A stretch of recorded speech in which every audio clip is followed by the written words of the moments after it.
Hello all, this is Vikram Verma from New St. Stephen Public School Unit 3rd, Agra. Today we are going to discuss the chapter from class 12th, that is the money, and this is the first video of the chapter.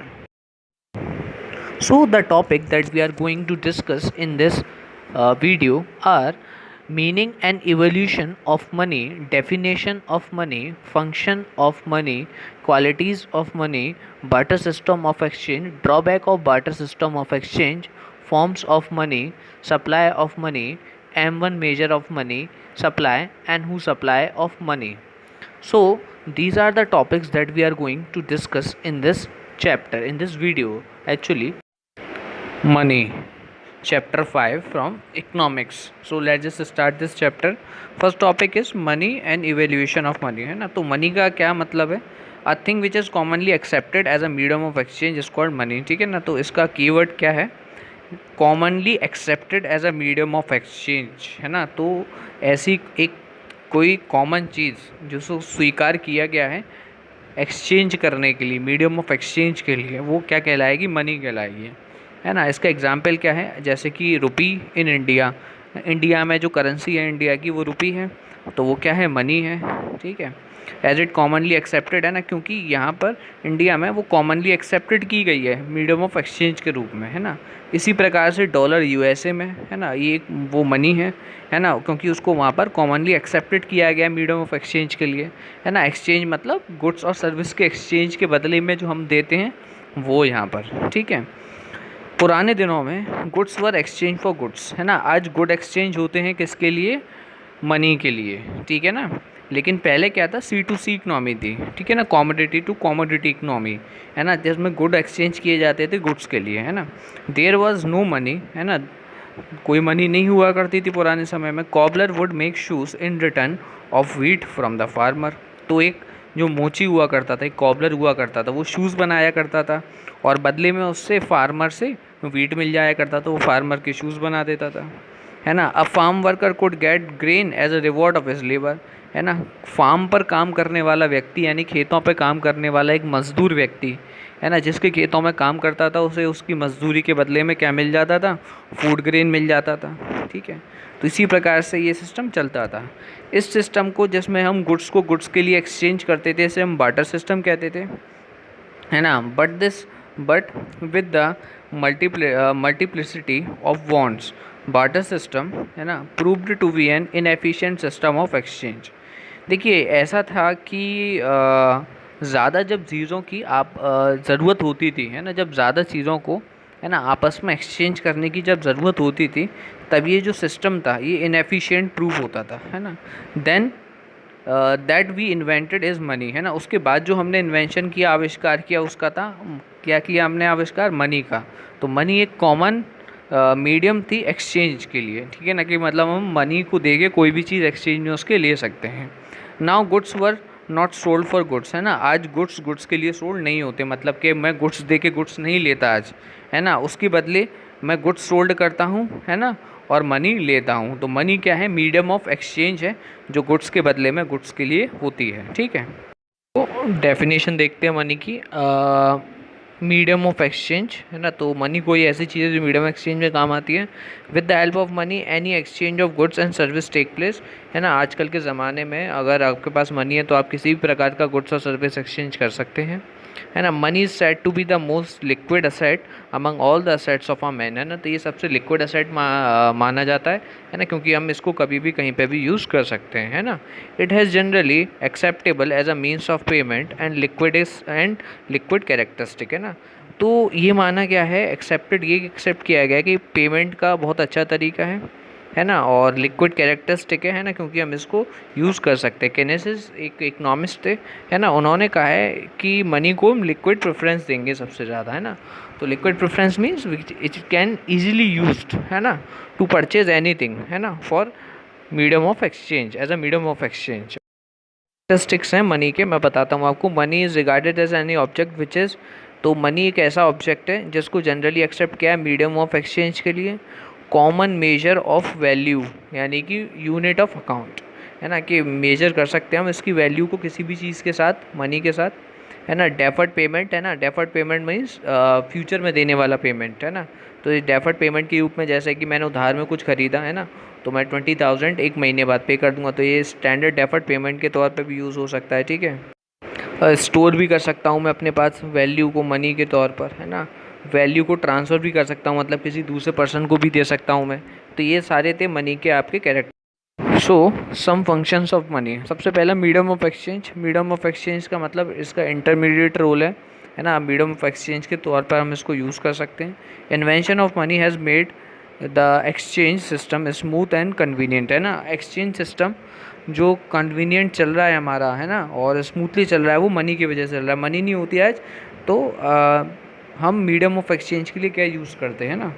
दूसरा measure of value, है ना। Things are said to be cheap और expenses on the basis of amount of money require for their possession, है ना। This make exchange mutually profitable, है ना। Measure of value मतलब ये है कि चीज़ों की वैल्यू हम मेजर कर सकते हैं इन टर्म्स ऑफ मनी। जैसे कि मैंने कहा कि कोई चीज़ महंगी है या कोई चीज़ सस्ती है, तो हमने उसे मनी में कंपैरिजन करा ना भाई, कि ये एक यूनिट इतने की और एक यूनिट ये इतने मनी की है ना। तो ये मेजर ऑफ वैल्यू कर सकती है यहाँ पर।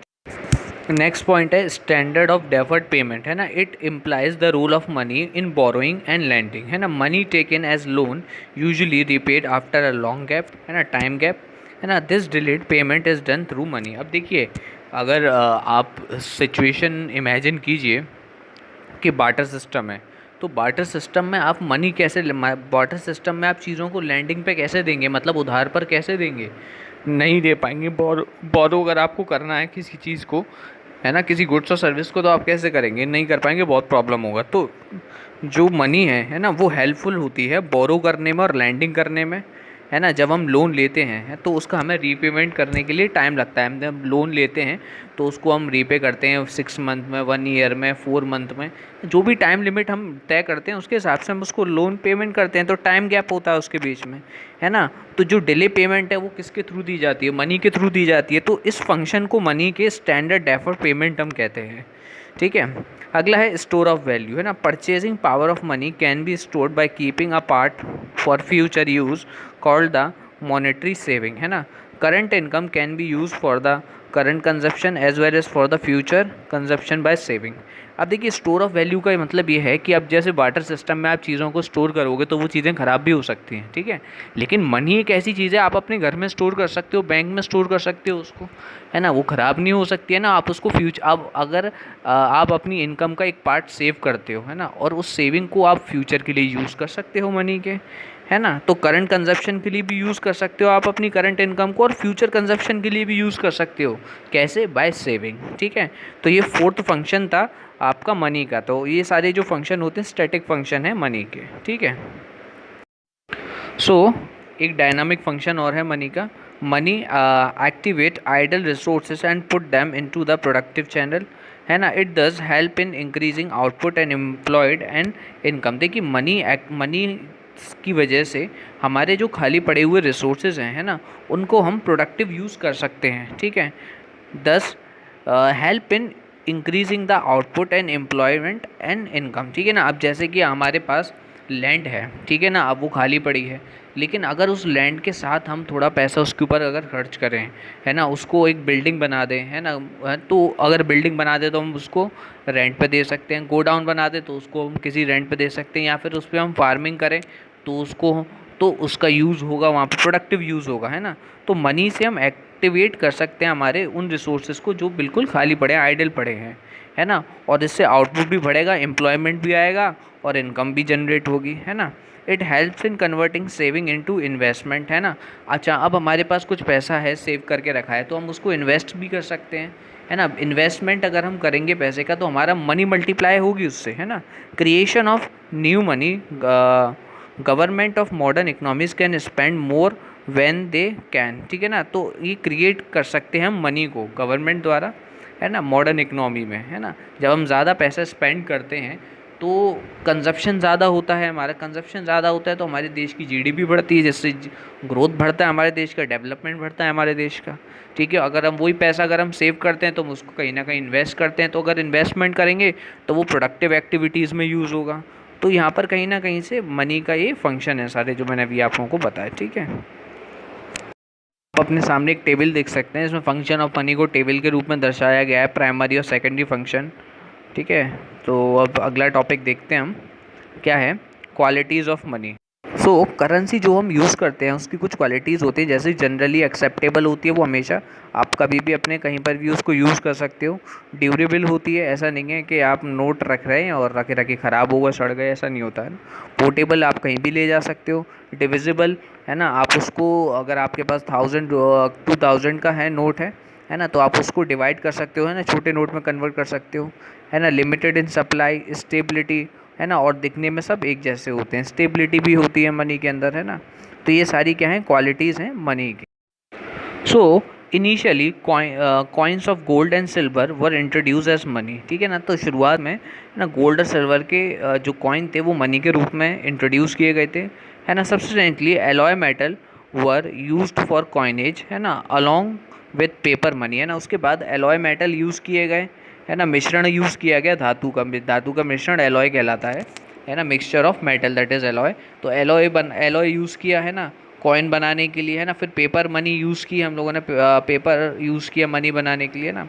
उसके बाद now is the age of plastic money, आज जो हम अपने आसपास देखते हैं वो प्लास्टिक मनी का एज है ना। हम क्रेडिट कार्ड रखते हैं अपने पास, डेबिट कार्ड रखते हैं अपने पास, ये सब क्या है, ये प्लास्टिक मनी तो है ही है ना। ई मनी, है ना, in the form of electronic transfer of money, हम एक बैंक से दूसरे बैंक में ना पैसा ट्रांसफ़र करते हैं, ये क्या, ये ई मनी है ना। तो thus the origin and the evolution of money is related to the need of facility exchange, है ना। तो जो ओरिजिन हुआ था, इवेल्युएशन हुआ था मनी का, वो किससे रिलेटेड था, किससे संबंधित था, फैसिलिटेट, कि हमें मनी की क्या ज़रूरत थी, क्या फैसिलिटी की आवश्यकता थी हमें एक्सचेंज में, तो उसी की वजह से मनी का क्या हुआ, इन्वेंशन हुआ, ठीक है। So here on the screen you can C cash money and credit money, है ना। The paper money that you keep in your wallet, है ना, the check, the demand draft, these are the example of credit money, है ना। the coin, the paper currency is an example of cash money, है ना। so as you can see on the screen, the paper money and the currency coin, you know about it, paper money and paper currency, है ना। तो अलग अलग जो देश हैं उनकी सबकी अलग करेंसी होती है। Good money and bad money, तो जिस पैसे पे हम टैक्स देते हैं वो गुड मनी है, वाइट मनी है ना। और जो पैसा हम बचा के रखते हैं जिसमें हम टैक्स नहीं देते वो बैड मनी है आपकी। एग्जाम्पल आप स्क्रीन पे देख सकते हैं, है ना। लीगल टेंडर्स, है ना, जो नोट्स हैं, है ना, जो गवर्नमेंट ने इशू किए हैं वो सब लीगल टेंडर्स माने जाते हैं। तो नोट्स हैं, है ना, कॉइन है, ये सब क्या है, लीगल टेंडर्स है जो गवर्नमेंट इशू करता है अलग अलग डिनोमिनेशन में, है ना। 100, 50, ये क्या, ये डिनोमिनेशन है। जैसे 50 रुपीज़ का नोट, 10 रुपीज़ का नोट, है ना। और आपका 1000 तो पहले हुआ करता था, अब नहीं होता, 2000 रुपीज़ का नोट। तो ये क्या है, डिनोमिनेशन है ना। और ये इनको क्या कहते हैं, लीगल टेंडर्स कहते हैं जो गवर्नमेंट इशू करता है, ठीक है, आरबीआई के थ्रू। Just take a topic of barter system of exchange, है ना। So let just take this topic. Barter system of exchange is a system in which goods are exchange for goods, है ना। तो गुड्स, जब goods के लिए exchange होते हैं तो आपको पता है उसको बार्टर सिस्टम कहते हैं। C2C इकनॉमी, ऐसी, है ना, कॉमोडिटी टू कॉमोडिटी इकनॉमी जो पहले यूज़ होती थी, है ना। If as a farmer you have a surplus production of rice, है ना, you are look for a person, है ना, हु नीड अ राइस, है ना, एट द सेम टाइम, है ना, has cloth which you need for your self, है ना। अगर आप फार्मर हो, है ना, और आपके पास अतिरिक्त प्रोडक्शन, सरप्लस मतलब होता है अतिरिक्त, अगर आपके पास प्रोडक्शन है राइस का, है ना, तो आप उस पर्सन को देखोगे जिसको राइस की आवश्यकता हो, है ना। एट द सेम टाइम, है ना, आपको क्लोथ की आवश्यकता है ना, तो आप देखोगे उस पर्सन के पास जिसका राइस की आवश्यकता हो, वो आपको क्लोथ दे सकता हो। इसी को हम कहते हैं डबल कोइंसिडेंट ऑफ वांट। तो डबल कोइंसिडेंट ऑफ वांट का मतलब एक बार और बताता हूँ मैं आपको, कि मुझे जिस चीज़ की आवश्यकता है वो सामने वाले के पास हो, है ना, और सामने वाले को जिस चीज़ की आवश्यकता है वो मेरे पास हो, तो इसको हम कहते हैं डबल कोइंसिडेंस ऑफ वांट, है ना। So you want for cloth must coincident with somebody is want, है ना। तो जो आपको चाहिए वो दूसरे, है ना, जो आपको चाहिए, है ना, वो दूसरा लेने को तैयार हो, है ना। तो ये है आपका डबल कोइंसिडेंस ऑफ वांट, है ना। हाउ डिफ़िकल्ट इट इज़, ये कितना डिफ़िकल्ट है। What do you do these days, अगर आज आप होते हैं तो आप क्या करते हैं? आज एज अ फार्मर अगर आपको आवश्यकता है मनी की तो आप क्या करते हैं? अपने राइस सेल कर देते हैं, है ना, और जो मनी आपके पास आई उससे आप मर्चेंट पे जाकर, मतलब क्लोथ मर्चेंट यानी क्लोथ का जो व्यापारी है ना, कपड़े का व्यापारी, तो जाके कपड़ा आप खरीदते हैं, है ना। सो आपने क्या किया यहाँ पर? आपने अपना जो था, you sell your cloth for money. आगे, with money in hand you buy whatever you wish to buy, है ना। तो पैसे के साथ आप जो चाहें वो खरीद सकते हैं। 10, rise is exchange for money, है ना, तो राइज एक्सचेंज हो जाता है मनी के लिए, है ना। तो क्लोथ एक्सचेंज हो जाता है मनी के लिए, है ना। Money act as a common means of exchange, तो यहाँ पर जो मनी है वो कॉमन मीन्स ऑफ एक्सचेंज के तौर पर यूज़ होता है। No such common means of exchange exist in C2C economy, जैसा कि मैंने बताया था कि जो कॉमोडिटी टू कॉमोडिटी की जो एक्सचेंज इकनॉमी हुआ करती थी, वहाँ पर जो कॉमन मीडियम ऑफ एक्सचेंज कुछ हुआ ही नहीं करता था, है ना। Where goods are exchange for goods, है ना, और वहाँ पर सिर्फ गुड्स ही गुड्स के लिए एक्सचेंज हुआ करते थे, तो वो समय बहुत डिफ़िकल्ट था, ठीक है। तो इसी की वजह से मनी का क्या हुआ? इन्वेंशन हुआ, ठीक है। So our next topic is drawback of barter system and their elimination, है। तो ड्रॉबैक क्या थे, क्या डिसएडवांटेज थे, क्या नुकसान थे बार्टर सिस्टम के? पहला था double coincidence of want. Double coincidence of want is a core characteristic of barter system of exchange, है ना। Double coincidence of want implies that the two individual are in a position of such goods, है ना, which they are willing to exchange for the satisfaction of their wants, ठीक है। तो double coincidence of want का मतलब मैं समझा चुका हूँ, दोबारा बताता हूँ आपको। दो इंडिविजुअल, है ना, उनके पास आपस में एक दूसरे को देने के लिए ऐसा गुड्स होना चाहिए जिसकी उन दोनों को ही आवश्यकता हो, ठीक है। अगर मैं फार्मर हूँ और मेरे पास वीट है ना, और सामने वाला क्या है? कोई क्लोथ मर्चेंट है या फिर कोई है ना, तो उसको चाहिए वीट, है ना, और मुझे चाहिए क्लोथ, तो उसके पास जो है वो मुझे चाहिए, है ना, और मेरे पास जो है वो उसे चाहिए। तो डबल कोइंसिडेंस ऑफ वांट इसे ही कहते हैं, और ये बहुत डिफ़िकल्ट होता है ऐसा व्यक्ति ढूंढ पाना, है ना। But it is not always so simple, है ना। So it is not so simple to find a person who wants your horse and at the same time, है ना, has a cow that you want to buy, है ना। तो यहाँ पे इन्होंने हॉर्स और काउ का एग्जाम्पल दिया है। तो accordingly under the barter system exchange remain extremely limited, है ना। तो बार्टर सिस्टम के अंदर जो एक्सचेंज हुआ था बहुत ज़्यादा लिमिटेड होता था इस प्रकार से, है ना। With the emergence of money, जब इंट्रोडक्शन हुआ मनी का as a medium of exchange, the problem of coincidence of double coincidence of want has vanished, है ना। जब मनी का इन्वेंशन हुआ तो डबल कोइंसिडेंस ऑफ वांट वाली जो प्रॉब्लम थी वो वैनिश यानी कि ख़त्म हो गई, समाप्त हो गई, वो गायब हो गई, है ना। Money as a medium of exchange has separate the act of sales and purchase. देखिए, जब मनी आई मीडियम ऑफ एक्सचेंज के तौर पर, तब सेल और परचेज जो थी वो दोनों ही अलग अलग चीज़ें माने गई लगी, है ना। तो मतलब ये दो काम अब अलग अलग हो गए, है ना। पहले क्या होता था? सिर्फ एक्सचेंज होता था कॉमोडिटी का कॉमोडिटी के लिए, लेकिन अब सेल अलग हो गया और परचेज अलग हो गया। तो ये किसकी वजह से हुआ? मनी की वजह से हुआ, है ना। तो पहला डिसएडवांटेज जो था बार्टर सिस्टम का, तो वो क्या था? Double coincidence of want. Next point है lack of common unit of value, है ना। What is the value of your car, है ना। यू कैन रिप्लाई 5 लाख, है ना। Can you give the same answer in the barter system of exchange? अगर आप barter system of exchange में हो तो आप कैसे बता सकते हो कि आपके प्रोडक्ट की क्या वैल्यू है? आज हमारे पास कॉमन मीडियम ऑफ एक्सचेंज है मनी, तो हम अपनी चीज़ों की वैल्यू बता सकते हैं, लेकिन उस समय हम चीज़ों की वैल्यू नहीं बता सकते थे क्योंकि कॉमन यूनिट था ही नहीं मेजर करने का। तो under such a system your car would be valued in terms of horse, cows and buffaloes simply because there is no money, है ना। तो अगर आपके पास अगर आज कार है और बार्टर सिस्टम अगर आज यूज़ होता तो उसकी जो वैल्यू होती वो दूसरी चीज़ों में होती, जैसे कि कितने हॉर्स, कितने काउ या कितने बफेलो आपकी एक कार के बराबर हैं, है ना। सिंपली बिकॉज क्योंकि कोई कॉमन यूनिट है ही नहीं वैल्यू की, है ना। तो evolution of money has given us a common unit of value and therefore a system of accounting, ठीक है। अगला है डिफ़िकल्टी फॉर फ्यूचर पेमेंट और द कॉन्ट्रेक्चुअल पेमेंट। तो कॉन्ट्रेक्चुअल पेमेंट मतलब आपकी ये समझिए कि एक प्रकार से सैलरी हम कॉन्ट्रेक्चुअल पेमेंट यहाँ पे कह सकते हैं, ठीक है। तो these days you hire a worker and strike a contract to pay him 10,000 per month, है ना। आज आपने किसी वर्कर को अभी हायर किया, है ना, और उससे कहा कि हम उसको 10,000 रुपये पर मंथ देंगे, है ना। तो what do you do in barter system, लेकिन वाटर सिस्टम में आप क्या करते हैं ना, है ना, would you decide to pay him in terms of table chair, in terms of rice wheat, in terms of drugs and और चॉकलेट, है ना। अगर ये सिस्टम होता वाटर सिस्टम तो आप उसको क्या देते, टेबल देते, चेयर देते, है ना, राइस देते, वीट देते, ड्रग देते, चॉकलेट देते, ड्रग्स का मतलब मेडिसिन, ठीक है ना।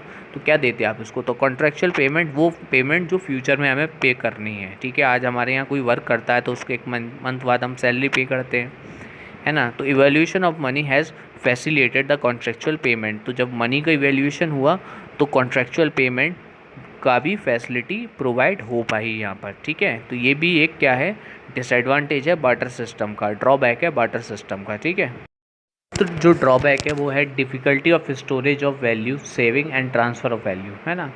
In C2C economy saving is possible only by the way of storage of goods, it involve the substantial storage cost as well as the fear of capital loss, and further what happens if you transfer your saving from one place to another, है ना। तो हम इसको देखिए, ऐसा है कि barter system में हम चीज़ों को स्टोर भी नहीं कर सकते थे, यानी कि सेविंग भी नहीं कर सकते थे और ट्रांसफ़र भी नहीं कर सकते थे।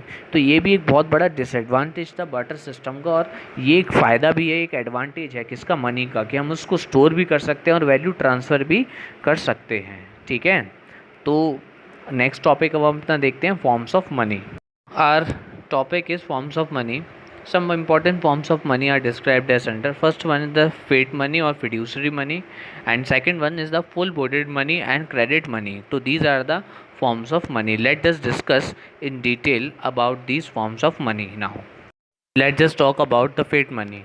Fiat money refers to that money which is issued or order or authority of the government है। तो ऐसी मनी जो इशू की गई हो, ऑर्डर की गई हो, अथॉरिटी करी गई हो, किसके द्वारा, है ना, गवर्नमेंट के द्वारा, है ना। It include all notes coins which the people in a country are legally bound to accept as a medium of exchange, है ना। तो इसमें सारे नोट्स और कॉइन आते हैं, है ना, जिसे किसी देश के निवासियों को, है ना, लीगली लेना, एक्सेप्ट करना, है ना, स्वीकार करना मीडियम ऑफ एक्सचेंज के तौर पर, है ना, कंपलसरी है, ठीक है।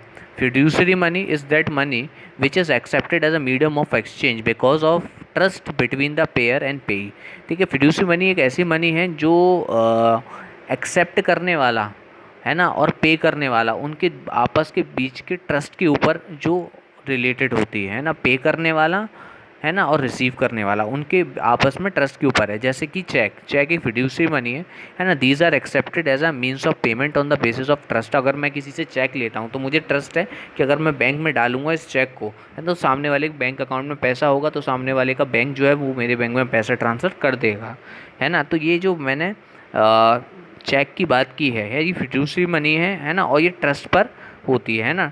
पेयर और पेई, है ना, पेयर मतलब पे करने वाला और पेई मतलब जो है वो रिसीव करने वाला, है ना। तो चेक इसका एक बहुत अच्छा एग्जाम्पल है फिड्यूसरी मनी का, है ना। तो next one is full bodied money और क्रेडिट मनी, है ना। Full bodied money means to money in terms of coin whose commodity value is equals to the money value as when these are issue, ठीक है ना। तो full bodied money वो money है ना, वो रेफ़र करते हैं हम उस मनी को जो कि किसके टर्म्स में हो, कॉइन के टर्म्स में हो, है ना, whose commodity value is equals to the value of money, है ना, जिसकी वैल्यू किसके बराबर हो, मनी की वैल्यू के बराबर हो। When these are issue a coin, a rupee coin during the British period in India was made of silver.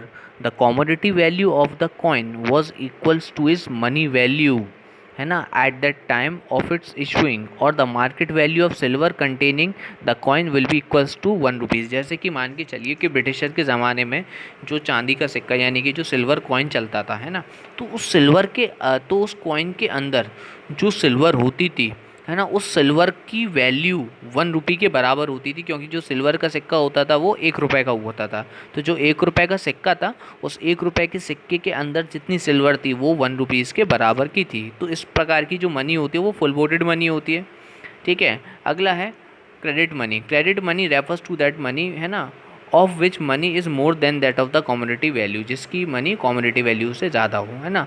What is the market value of metal that the coin is made in India, है ना। देखिए अभी एक बात, आप 1 रुपये का coin, 5 का या 10 का कॉइन आप उठाएंगे, है ना, तो उन कॉइन के अंदर जो मेटल की वैल्यू है वो कितनी होगी?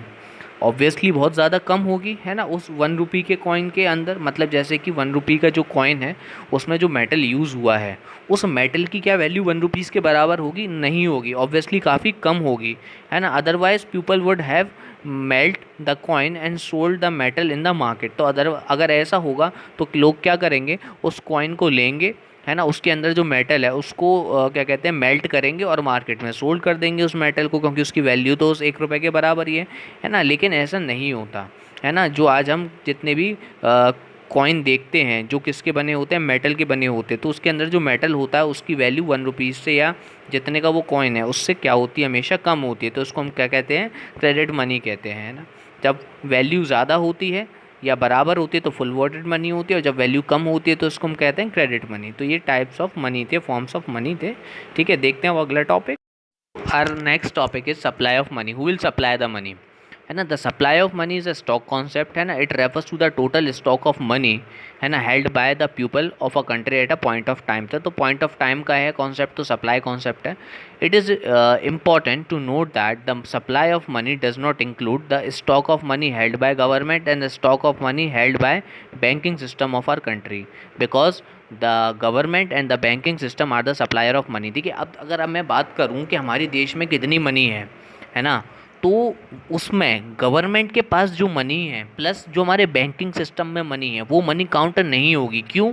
क्योंकि हमारे जो मनी के सप्लायर हैं वो गवर्नमेंट है या फिर बैंक है ना। तो बैंक के पास जो मनी है या जो मनी गवर्नमेंट के पास है उसको काउंट नहीं करेंगे, ठीक है ना।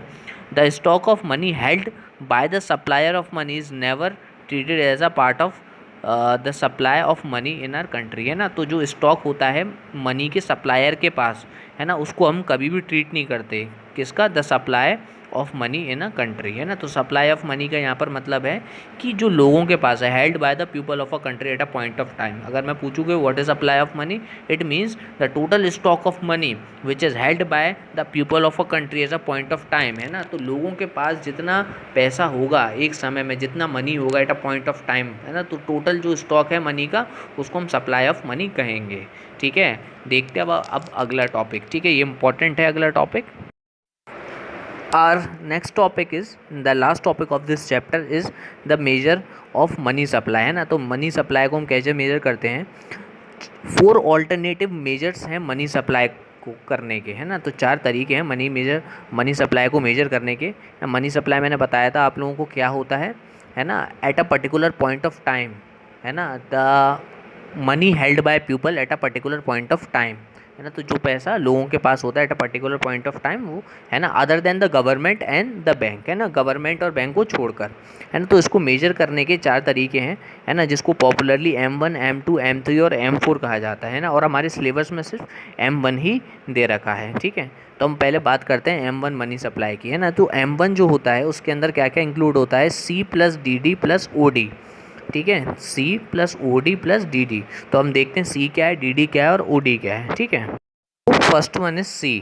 It is refers to the currency held by the people, है ना। तो C का मतलब है कि वो करेंसी जो लोगों के पास है ना, जिसके अंदर कॉइन और पेपर नोट्स दोनों आते हैं, ठीक है ना। DD demand deposit, it refers to the demand deposit of the people with the commercial bank, है ना। These are the checkable deposits, है ना, which can be withdrawn or transfer on demand. देखिए आपके पास बैंक अकाउंट में जो पैसा है, डिमांड डिपॉजिट का मतलब बताता हूँ मैं आपको। डिमांड डिपॉजिट का मतलब है कि आपके पास जो पैसा बैंक में है वो आपका डिमांड डिपॉजिट है। क्यों डिमांड डिपॉजिट है? क्योंकि वो डिपॉजिट है बैंक के पास और आप उसको ऑन डिमांड ट्रांसफ़र कर सकते हो या विड्रॉ कर सकते हो, ठीक है। इसीलिए उसको क्या कहा गया है? DD कहा गया है, डिमांड डिपॉजिट कहा गया है ना। ये वो पैसा है जो कमर्शियल बैंक के पास होता है लोगों का, ठीक है। OD का मतलब होता है अदर डिपॉजिट, है ना। अब अदर डिपॉजिट में 3 टाइप के डिपॉजिट हैं, ठीक है। तो बात करते हैं पहले डिपॉजिट की, कि डिमांड डिपॉजिट, है ना, विथ RBI। डिमांड डिपॉजिट किसके पास? RBI के पास, है ना, of the public institutions like NABARD, है ना, national bank for agriculture and rural development, ठीक है। सो ओडी के बारे में बात कर रहे थे तो पहला था डिमांड डिपॉजिट। तो डिमांड डिपॉजिट जो किसके पास हो, आरबीआई के पास हो, है ना, पब्लिक फाइनेंशियल इंस्टीट्यूशंस का, है ना। देखिए आरबीआई क्या करती है, जितने भी पब्लिक इंस्टीट्यूशंस हैं, पब्लिक फाइनेंशियल इंस्टीट्यूशंस हैं या कमर्शियल बैंक है ना, उसका कुछ पैसा 10% 5% हमेशा अपने पास रखती है ना।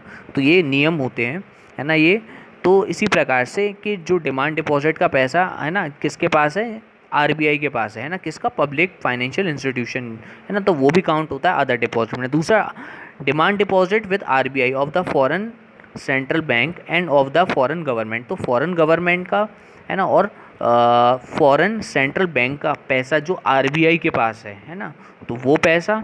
और तीसरा, demand deposit of international financial institution like IMF and world bank, है ना।